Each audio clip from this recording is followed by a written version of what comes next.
Ketika Rasulullah wafat, itu separuh sahabat hampir mayoritas, ya Rasulullah kita semua ingin kita dulu yang meninggal karena engkau begitu penting. Maka jangan jangan meninggal dulu, kita yang meninggal. Kak. Kalau kita yang meninggal tuh gak apa-apa, tapi kalau engkau penting, jangan meninggal. Tapi ada saja sahabat, lah tidak seperti itu. Saya suka Rasulullah meninggal dulu. Alasannya masuk akal. Biar Allah menyaksikan saya kama usoddikuhu hayyan usoddikuhu maitan. Allah biar menyaksikan saya iman kepada Nabi ketika masih hidup. Dan saya buktikan setelah mati pun, setelah meninggal pun, setelah wafat pun, iman. Jadi ternyata baisnya itu supaya orang tahu bahwa iman kita kepada Nabi itu iman yang super. Jika ketika beliau sugeng ya kita iman, setelah wafat juga kita iman. Kai usoddikuhu maitan kama usoddikuhu hayyan. Supaya saya mentasdikkan beliau setelah meninggal sebagaimana kita mentasdikkan beliau saat masih hidup. Dan ternyata Allah ridho dengan perkataan sahabat itu. Kenapa Allah ridho?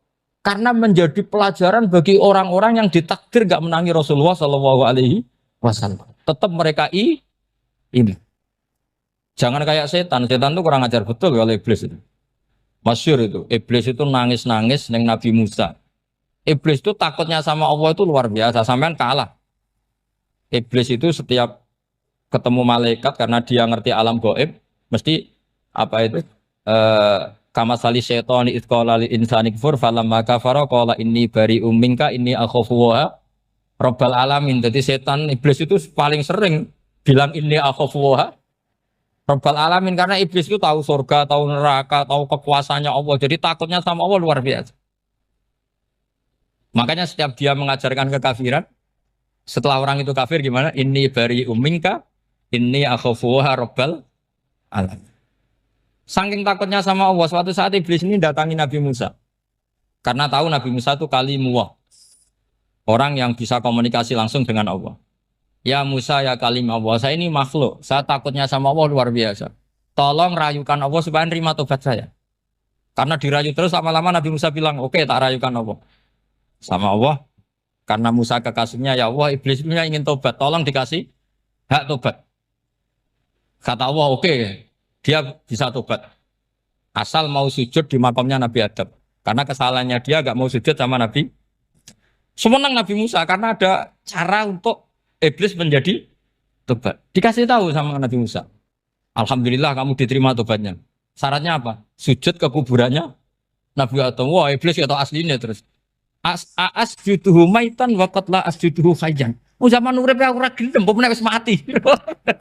Oh dasar setan itu. Zaman urip aku ora gelem wis mati mbok kon sujud. Kumat maksudnya terus ya sudah terus sampai sekarang akhirnya. Kalau sekarang tidak mungkin lagi karena nggak ada Nabi Musa. Jadi ijtihadnya sahabat melihat wafatnya Rasulullah itu beda-beda dan ternyata semuanya diridhoni Allah. Karena ternyata yang suka Nabi wafat dulu adalah ingin supaya umat Islam tetap mencintai beliau. Iman sama beliau, tasdik sama beliau. Sebagaimana tasdik zaman sugeng. Makanya kita harus mencintai guru-guru kita. Uhibbuhu maitan kama uhibbuhu hayyan. Saya sampai sekarang itu ya merasa Mbah Mun itu tidak meninggal. Saya masih merasa kalau bapak saya tidak meninggal. Karena kita mencintai beliau-beliau ketika hidup dan ketika wafat itu sama. Karena beliau-beliau sama kita juga seperti itu. Rasulullah itu ketika mendekati wafat, ya bahasa halusnya intaqala ila rafiqil a'la. Itu Nabi kalau ngedikan tuh rileks sekali. Hayati khairun lakum wa wafati khairun lakum. Cung aku nak uripku ya apik. Engko nak aku wis kapundhut ya apik. Fa amma hayati fali asunna lakum as-sunan. Sebagian riwayat fa innakum tuhadditsuna anni wa uhadditsu ankum. Kalau saya masih hidup, saya bisa mengajarkan kamu sunnah, mengajarkan kamu tradisi-tradisi yang benar. Dan ketika aku mati, ketika aku sudah wafat, maka saya jejer Allah, kata Nabi. Saya berdampingan dengan Allah, maksudnya dekat Allah. Tentu bila Kevin walan hisab. Terus sudah fa'inna amalakum, amal-amal kamu diperlihatkan ke saya. Belum yang saya sudah dekat Allah, kalau amal kamu baik, saya muji Allah. Kalau amal kamu buruk, saya langsung mintakan ampun kepada Allah. Jadi Nabi rileks sekali. Artinya saya hidup bagus karena bisa ngajarkan kamu as-sunan wa syara'i'. Kalau saya wafat karena saya dekat Allah. Kalau kamu baik, saya muji Allah. Kalau kamu buruk, saya mintakan ampun kepada guru-guru kita juga seperti itu. Justru setelah wafat, beliau-beliau punya kesempatan dekat sama Allah, dekat sama Al-Malail A'la sehingga mendoakan apa? Nah terus kata Sayyid Muhammad, wala taqulu lima yuqtalu fi sabilillahi amwat.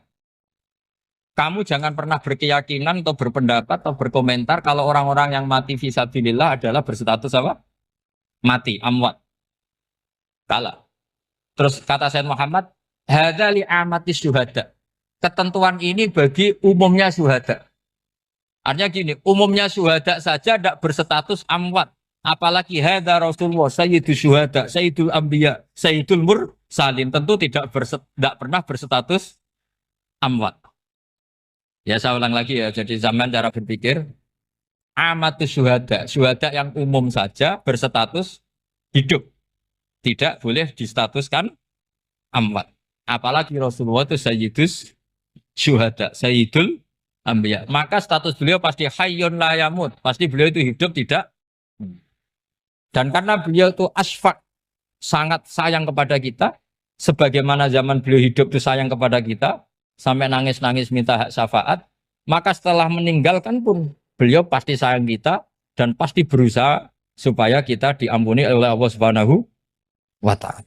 Sehingga ada sahabat yang tadi berpendapat kalau saya nggak masalah Nabi wafat dulu supaya Allah menyaksikan saya usaddiquhu maitan kama usaddiquhu hayyan. Jadi ini cerita ya, cerita sudut-sudut pandang. Fikih itu penting sekali. Kata Sayyid Ali yang Shahibu Simtud Durar itu, wabihi qiwamus syariah. Yang bisa mengawal syariat itu hanya fikih. Fikih itu ya kalau yang paling gampang untuk kita misalnya punya Fathul Qorib, Fathul Mu'in, Fathul Wahab. Tapi yang faham betul, mesti faham itu ngelotok, setengah hafal. Jangan bawa kitabnya tok, sementing sekian semester terus selesai. Itu sama-sama dosa, itu dosanya ya dosa, mahasiswanya juga dosa. Karena sudah terlanjur sarjana agama, ternyata nggak bisa, itu kan mendingan tidak sarjana agama. Itu saya tak cerita sama Kiai Roba, itu ada fatwa Kiai, Kiai juga wali. Suatu saat ada penyanyi dangdut top terkenal di Indonesia itu nyanyi dangdut. Ya penyanyi ya dai. Entah itu hakikat, entah majas, tidak tahu. Itu Kiai itu fatwanya lucu. Kalau kamu datangi dia pas main dangdut, masih saya beri izin. Tapi kalau datangi dia pas pengajian, itu tak larang. Kan santrinya jadi eskal. Ini pas pengajian dilarang, pas dangdutan kok malah dapat izin. Tapi bukan berarti halal ya, dapat izin. Dapat izin kan potensinya bisa karena dilarang lah ya tetap belerot. Terus suatu saat si santri ini setengah wali, tidak wali tapi setengah. Lama-lama itu memahami gurunya. Memahami gurunya ternyata sirinya begini.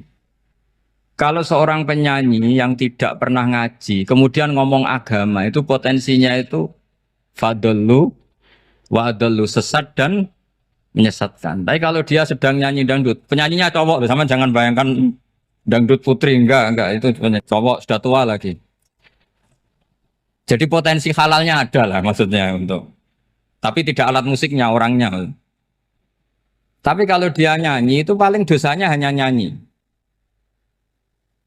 Saya ulang lagi ya. Murid tadi akhirnya paham kalau datangi pengajian itu artinya ikrar kalau dia seorang dai atau seorang yang layak ngomong apa? Agama. Itu lebih bahaya karena kita santri, apalagi kita doktor atau MM terus ngekrori orang yang nggak jelas asal usulnya. Tapi kalau nyanyi kan nyanyi saja. Sehingga itu menjadi fikih. Bahaya terbesar dalam fikih adalah apa? Mengkaji fikih tidak dari ahlinya. Ya seorang lagi ya, mengkaji fikih tidak dari apa? Ahli. Nah kenapa demikian? Begini, saya beri contoh. Ilmu fikih itu tentu pertama dari Rasulullah Shallallahu Alaihi Wasallam. Kemudian bersanad sampai kita atau kita sampai Rasulullah. Itu ngalami sekian ijtihad yang tidak mudah. Saya beri sekian contoh. Dulu Imam Syafi'i itu sukanya sama guru yang miskin, ya karena rata-rata santri juga miskin. Jadi mesti ngidolakan guru yang miskin, karena sesama miskinnya harus berkoalisi. Tapi akhirnya gurunya Imam Syafi'i itu miskin sekali. Namanya Muslim bin Khalid Az-Zanji itu miskin, Sufyan As-Tsauri miskin, Sufyan bin Uyainah miskin. Setelah ngaji di Medina itu Imam Malik itu kaya. Pas itu Imam Malik sudah kaya. Setiap ketemu Imam Syafi'i dikasih uang. Sampai ketika Imam Malik itu bilang, kamu sudah alim, ilmu saya sudah habis, kamu ngaji sama yang lain. Sama siapa? Kata Imam Malik, orang yang sealim saya sudah meninggal, namanya Abu Hanifah. Tapi dia punya murid, namanya Muhammad bin Hasan Asy-Syaibani, kamu ke sana. Terus Imam Malik datang ke Baki. Dulu Baki itu pasar rental, ya Grab lah kira-kira sekarang. Untuk mengumumkan, siapa kafilah yang mau ke Irak? Kita ya Imam Malik, dibayari sama Imam Malik. Ini yang antar ke Irak, ke Muhammad bin Hasan Asy-Syaibani. Imam Malik mulai ngeper. Guru saya yang miskin tidak pernah nyangoni, guru-guru saya yang kaya sering nyangoni. Mulai memasalahkan kiai miskin gitu, kira-kira seperti itu mulai masalah. Setelah datang ke Irak di Muhammad bin Hasan Asy-Syaibani itu si Muhammad bin Hasan Asy-Syaibani itu kalau ngitung uang itu di meja tamu. Jadi punya emas lantaan, punya uang. Kira-kira kalau Indonesia punya rupiah, punya dolar, dihitung itu di ruang tamu. Kata Imam Syafi'i, saya dengan Imam Malik saja nggak seret, ini lebih kedonyan lagi kiai. Ngitung uang itu di ruang tamu. Terus akhirnya si Muhammad bin Hasan Asy-Syaibani ini ahlul usul, dia pakar usul. Kamu heran sama saya? Iya, kiai kok kedonyan. Dia ngomong gitu. Tapi kata Muhammad bin Hasan Asy-Syaibani, kalau kiai tidak boleh kaya, itu tak kayak wong fasik. Ben gue demenan, gue mabuk. Oh jangan, nanti dipakai maksiat. Penjenengan mawon kersane digetoat. Berarti kiai oleh sugih, pun angsal-angsal. Semenjak itu jadi satu fikih bagi Imam Syafi'i. Ternyata kalau mengharamkan kiai sugih, berarti membolehkan yang fasik sugih. Kalau yang fasik sugih bisa dipakai i'anah alal maksiat. Semenjak itu mindset pikiran Imam Syafi'i rubah. Saking rubahnya sampai beliau berpendapat orang bisa beli Alphard, kok beli carry itu haram. Bisa jadi bupati kayak Pak Roba, kok jadi RT haram. Soalnya gitu. Bisa keren Kak Gus Bak, kok jadi orang pendengar haram. Pokoknya haram terus. Karena dalil beliau al-Islam ya'lu wala yula alaih. Coba sampean ridho misalnya jadi orang Gresik dipimpin orang yang enggak sholat, ridho enggak? Nggak, atau sholat tapi nggak bisa ngaji, ridho nggak? Ketika yang bisa ngaji berpotensi jadi buba, terus keterusan. Karena Imam Syafi'i keterusan, ya umatnya keterusan. Akhirnya orang-orang Syafi'i itu politikus rata-rata. Ya, makanya sama jangan kaget sama Baruba. Kakak saya wakil bupati ini. Putranya Mbah Mun ada yang wakil apa? Gubernur. Dulu Gus Wahid ya menteri agama. Itu asal usul dari perubahan fikih, mindset, cara berpikir Imam Syafi'i. Jadi dulu itu fikih ditemukan itu jelimet, ada perdebatan. Itu tidak hanya pada level ulama, pada level Nabi pun ada perdebatan. Jadi jangan kira Nabi itu tidak debat, ya debat. Nabi itu asal seangkatan itu mesti debat, termasuk debat dengan malaikat. Jadi kalau perlu ya debat sama apa? Karena malaikat itu kan lugu itu gak iso mikir. Karena kalau malaikat iso mikir bisa jadi rektor. Nanti kasihan Pak Salam ini. Malaikat nggak boleh jadi rektor. Malaikat Israel itu nggak tahu etika. Jadi beliau ketika mau membunuh, mencabut nyawanya Ibrahim datang, ya Ibrahim saya ini disuruh nyabut nyawa kamu. Kata Ibrahim, wah kamu itu pasti salah. Kamu tahu saya siapa? Saya ini Khalilur Rahman, kekasih Allah. Masa kekasih membunuh yang dikasih? Ini nggak benar, logika itu nggak benar. Pasti kamu salah. Karena Israel itu tidak bisa debat. Ketika ditanya, hal ra'aita khalilan yumitu khalilah, masa kekasih membunuh yang dikasih? Saya ini Khalilur Rahman. Masa Allah mencintai saya kemudian membunuh saya itu logika agak bener. Enggak keliru kamu itu keliru. Israel akhirnya terbang lagi. Ya Allah katanya logika saya ini salah. Karena masa kekasih membunuh yang dikasih. Karena Israel nggak pernah sekolah, nggak pernah sekolah. Nggak bisa dia jawab. Akhirnya diajarin Allah. Dah kamu bilang gini ke Ibrahim. Hal ra'aita khalilan yakrahu ayyalqa khalila. Masa kekasih tidak siap ketemu yang dikasih. Dibalik logikanya. Akhirnya datang lagi ke Israel. Kata Allah begini. Masa jenengan kekasihnya tidak siap ketemu yang kau kasih. Oh ya ya oke mati gak apa-apa. Jadi ilmu itu ngalamin perdebatan. Jadi saya datang murni karena Kiai Mas Buhin, bukan karena MC. Itu dosa besar kalau saya datang karena MC. Karena saya punya kewajiban yang lebih besar. Jadi yang bisa mengalahkan adalah a'dzama minhu, yang super besar kira-kira. Karena jelas ada riwayat inna min abaril birri silatar rojuli ahla wuddi abi. Ya, inna min abaril birri silatar rojul ahla wuddi abi. Di antara kebaikan yang sangat baik adalah seseorang menyambung teman bapaknya. Padahal sampean kan nggak mungkin teman bapak saya. Teman saya aja nggak mungkin, nggak level apalagi bapak saya kan. Jadi malah mohal itu. Saya berkali-kali cerita di mana-mana cerita. Fikih itu harus dievaluasi karena ini masalah furu'iyah. Saya berkali-kali cerita di mana-mana cerita. Hukum berteman orang fasik gimana? Pasti orang jawab haram karena takut ketularan orang fasik. Tapi kalau dibalik, hukumnya bina orang fasik gimana? Ya baik, umatnya Nabi. Bisa bina kalau berteman. Kamu bisa bina orang fasik tanpa berteman? Gak bisa. Jadi kalau dibalik, hukum berteman orang fasik gimana? Haram. Hukumnya bina orang fasik? Baik. Bisa bina kalau berteman. Berarti berteman orang fasik? Ya terus nanti pada level lapangan sih gampang. Kalau yang soleh membina yang fasik dan yang fasik ketularan yang soleh, maka ternyata kalau yang soleh ketularan fasik ya berarti ternyata buruk. Tapi kan hukum masa nunggu kenyataan kan jadi nggak hukum. Di mana-mana hukum itu kan ada asumsi karena ini masalah ijtihad. Nah itu yang dilakukan para ulama kita. Jadi sampean harus mengkaji fikih secara detail karena tidak hanya kita yang khilaf. Nabi-nabi juga khilaf dalam menentukan dakwah ilallah. Wali-wali kita kayak Abdul Hasan Asyadili sama Sayyid Abdul Al-Haddad itu juga. Imam Ghazali ya khilaf. Imam Suyuti itu kalau ketemu Al-Qastolani itu saling tidak nanya, saking nggak cocoknya. Masyhur itu. Jadi ulama ora cocok. Bedanya nak saiki perkara partai. Kalau orang dulu enggak. Karena pakai asumsi. Pakai asumsi karena memang susah.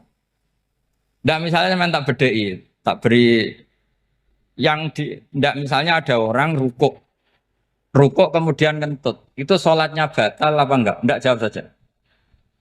Enggak, orang sholat kemudian pas rukuk kentut atau kelihatan auratnya, sholatnya batal apa enggak? Batal. Itu keliru nih sampean, itu salah dosennya mesti itu. Pertanyaannya gini, yang dikatakan sholat itu kan akwalun wa af'alun muftatahatun bitakbir muftatamatun bitaslim. Lalu ketika sampai rukuk apa sudah namanya sholat jika kamu katakan batal? Namanya sholat aja belum kok sudah kamu katakan batal gitu.